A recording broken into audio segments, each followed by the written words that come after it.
अस्सलाम वालेकुम। आज हम आपकी मुलाकात एक ऐसी पर्सनैलिटी से करवाने जा रहे हैं जो कि पाकिस्तान का तीसरा सबसे अमीर इंसान है। वो कोई अमीरजादे के बेटे नहीं थे बल्कि एक गरीब खानदान से थे। सर अनवर परवेज 15 मार्च 1935 को रावलपिंडी में पैदा हुए।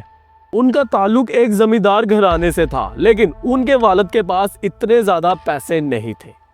उन्होंने फोरमैन क्रिश्चियन कॉलेज से तालीम हासिल की। 1956 में बेहतर मुस्तकबिल के लिए सर अनवर इंग्लैंड चले गए। इंग्लैंड में जाकर उन्होंने अपनी मेहनत और लगन से काम किया। उन्होंने ब्रेडफोर्ड में बस कंडक्टर और ड्राइवर के तौर पर काम किया, जिसके उन्हें हफ्ते के 16 से 18 पाउंड मिलते थे। ये वक्त उनके लिए काफ़ी मुश्किल था, लेकिन उन्होंने कभी हार नहीं मानी। 1963 में सर अनवर ने जॉब छोड़कर लंदन के अंदर पहली बार अपना स्टोर कायम किया कश्मीर के नाम से। उनकी दुकान की खासियत ये थी कि वो देर रात तक खुली होती थी। और लंदन में, जैसा कि आप सबको पता है, डिफरेंट कंट्री से लोग आए होते हैं। उन्होंने डिफरेंट कंट्रीज़ के लोगों को मद्देनज़र रखते हुए अपने स्टोर की वैरायटी में इजाफा किया, ताकि डिफरेंट कंट्रीज़ के लोगों को डिफरेंट चीज़ें मिल सके उनके स्टोर पर, ताकि उनको कहीं और ना जाना पड़े। सर अनवर का ये आइडिया बहुत ही फेमस हुआ। उनकी दुकान पर काफ़ी ज़्यादा रश लगना शुरू हो गया। एक तो वो देर रात को शॉप अपनी बंद करते थे, और दूसरा उनकी शॉप से काफ़ी कुछ मिल जाता था। अगर आप भी यूके गए हैं या बाहर किसी कंट्री में गए हैं तो आपको पता होगा कि कई दुकानों पर मुस्लिम्स की चीज़ें नहीं होती, हलाल मीट नहीं होता, कई दुकानों पर डिफरेंट कंट्रीज़ के लोगों के लिए चीज़ें नहीं होती। इसलिए सर अनवर ने सारी चीज़ों को एक ही दुकान के नीचे किया।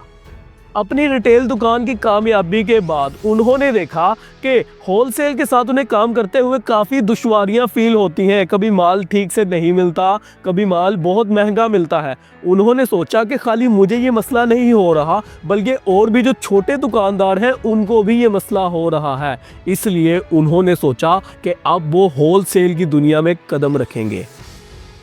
इसलिए उन्होंने 1976 में बेस्ट वे होलसेल की बुनियाद रखी। उन्होंने अपना पहला वेयर हाउस वेस्ट लंदन में कायम किया। उनके इस होलसेल स्टोर का सबसे बड़ा मोटिव ये था कि जो आम दुकानदार हैं उनको भी अच्छा माल फराहम किया जाए और उनको भी कम दाम वाला माल फराहम किया जाए, ताकि वो भी सुपर मार्केट्स का मुकाबला कर सके। उनका ये आइडिया बहुत ही कामयाब हुआ और बेस्ट वे होलसेल को बहुत ही ज़्यादा तरक्की मिली। छोटे दुकानदार बहुत ज़्यादा खुश थे क्योंकि उनको कम दाम में अच्छी चीज़ मिल जाती थी। 1980 में बेस्ट वे ने बहुत ही ज़्यादा तरक्की की और लंदन में कई वेयर हाउसेस खोले। 1987 में उन्होंने पहली बार लंदन से बाहर ब्रिस्टल में अपना पहला स्टोर लॉन्च किया, जो कि एक होलसेल स्टोर था। आप सर अनवर की सोच देखें, जब उनकी रिटेल की दुकान अच्छी चलने लग गई तो वो रिटेल पर नहीं बैठे रहे, उन्होंने होलसेल की तरफ देखा। जब होलसेल अच्छी चलना शुरू हो गई तब उन्होंने सोचा कि अब इस बिजनेस को कंट्री के बाहर कैसे चलाना है, उस पर काम शुरू कर दिया। उसके बाद सर अनवर ने पाकिस्तान के अंदर, जहां वो रहते थे पहले बचपन में, वहां बेस्ट वे सीमेंट की बुनियाद रखी, जो आज पाकिस्तान की सबसे बड़ी कंपनीज में से एक कंपनी है। अनवर यहाँ भी नहीं रुके, बल्कि उन्होंने यूनाइटेड बैंक लिमिटेड में भी सरमायाकारी की और बैंकिंग सेक्टर में भी अपना कदम रख लिया। सर अनवर की नेटवर्थ 7.6 बिलियन डॉलर्स है।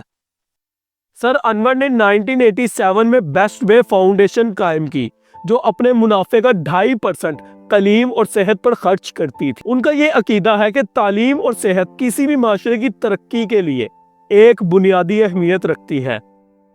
ब्रिटिश एम्पायर ने उन्हें 1992 में OBE के अवार्ड से नवाजा और 1999 में नाइटहुड के अवार्ड से नवाजा गया।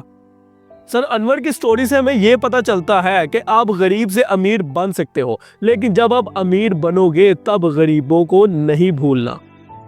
अपने मुनाफे का 2.5% या 5% गरीबों की तरबियत पे, तालीम पे, सेहत पे लाजमी खर्च करना है। इसी के साथ अल्लाह हाफिज। पाकिस्तान जिंदाबाद।